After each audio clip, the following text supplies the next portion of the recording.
Assalamu alaikum. My name is Victoria Naila Edwards. Maybe you've seen my previous video, a young convert, Victoria of Islam. Since this video and since I converted, I'm always asked the same question, which is, what made you convert? I thought I would save myself some time repeating my story over and over again and tell you myself and tell everybody in YouTube my story of how I converted. Before I tell the story of how I converted, you should know some history about me. I was atheist before. I didn't believe there was a God or an afterlife or another life or anything. So this led me to study a lot of religions because I was so interested why most of the world believes that there's a God and like what makes them believe. I wasn't so much like searching for the truth or whatever. I was just kind of curious, and because I didn't have any beliefs, it was easy for me to like listen and read about other people. So in this time I was really into Buddhism, not so much the reincarnation, another life kind of thing, but more the moral values of Buddhism, like peace and not hurting anyone, and the fact that nothing is in our control. I liked these ideas, which in time I've come to realize are very close to Islamic beliefs. So I have some theories on that, but that's not what this video is about. So anyway, in January 2011, I moved into a new house in Malaysia. My best friend was there from Canada, and I've invited a few friends over so that we could have barbecue housewarming party. During the barbecue, we had the doors open for the house. In Malaysian houses, if you've ever been there, you'll know there's the glass sliding door and then the wood normal door, and they're usually like next to each other in front of the house. So I took my friends upstairs to give them like a tour of the house, and as I was coming out of the second bedroom, I heard like a loud bang, and my dog like yelped. Like, oh! You don't know what a yelp is. But I ignored it because she's crazy and probably she knocked something over like she always does. So I just continued, and when I went downstairs, my best friend was like looking so terrified, so scared, and just staring at the glass door.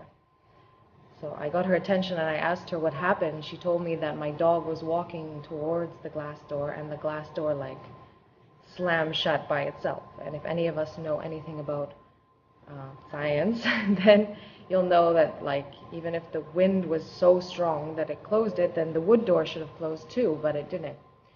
So we all got really scared and we went outside and we didn't come back in for a while. Shortly after, my friend, she left, and over the next few months, like small things can happen inside the house, but you can make excuses for it. Like I come home and something wasn't where I left it, or I hear something dropping in the room and there's no one there but me, like this.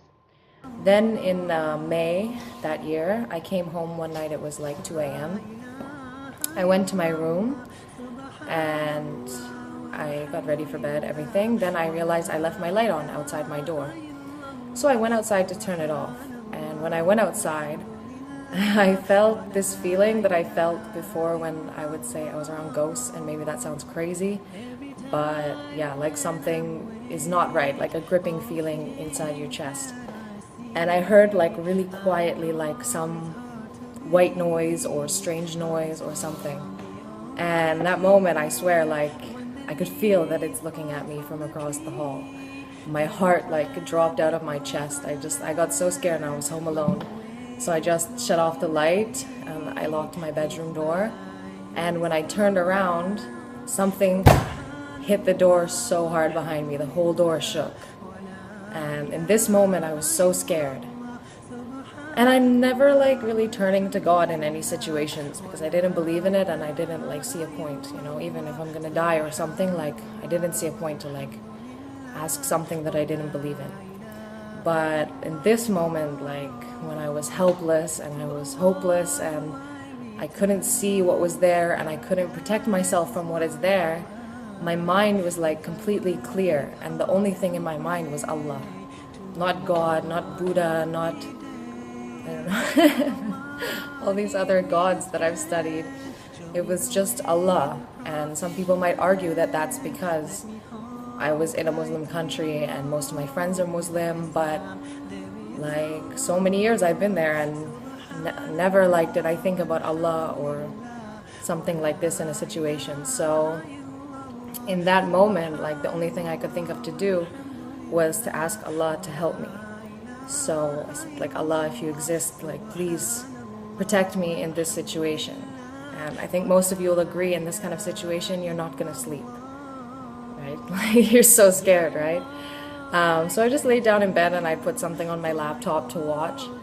And usually it takes me around 10-15 minutes to sleep, but in 5 minutes, I think, I was like out cold. So in the morning when I woke up, I'm a pretty logical person, so I had to like start thinking about what happened the night before. So I said like, Allah, if that was you, like thank you for protecting me.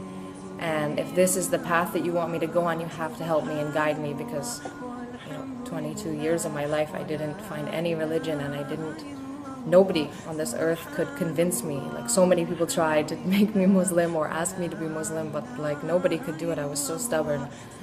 So like I really needed Allah's guidance in this. So over the next few weeks I started to feel really curious about it and I started to ask people, like what does Allah teach? And they would tell me things like Allah teaches patience. So in like traffic jam or some situation where I feel impatient, and you start to feel that fire burning inside you, I would remember Allah and I would make myself patient and calm, and then like the situation would change. And I kept doing this with like different aspects of Islam. So after that, like few months, it was August, which was Ramadan. So I decided to take Ramadan to really like learn what it's to be Muslim and to like hopefully make a decision if I can really do it, because I didn't want to be a 50-50 Muslim, which is what I call it when like you don't eat pork but you go drinking every weekend. Like it doesn't make sense to me. If you want to commit to something, to do it only 50%. We should try our best, at least try, to be 100% Muslim if we can. So from the first day of Ramadan, I started fasting. I printed off something from the internet to learn how to pray, like in English, so that I could understand it.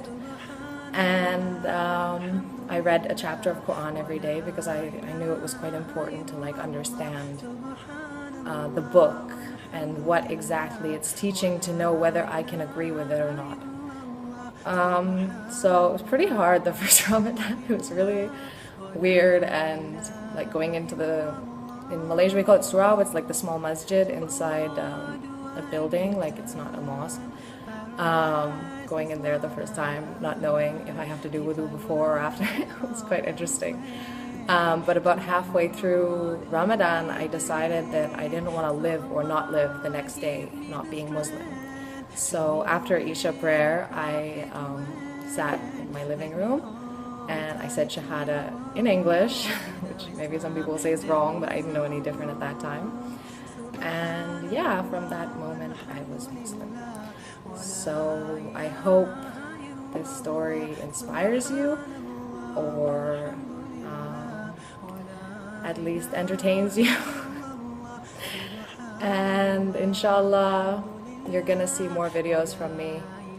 I know I've been thinking about it for a long time, and I don't know what's holding me back. Probably shaitan and being busy and being a bit scared, maybe. I don't know.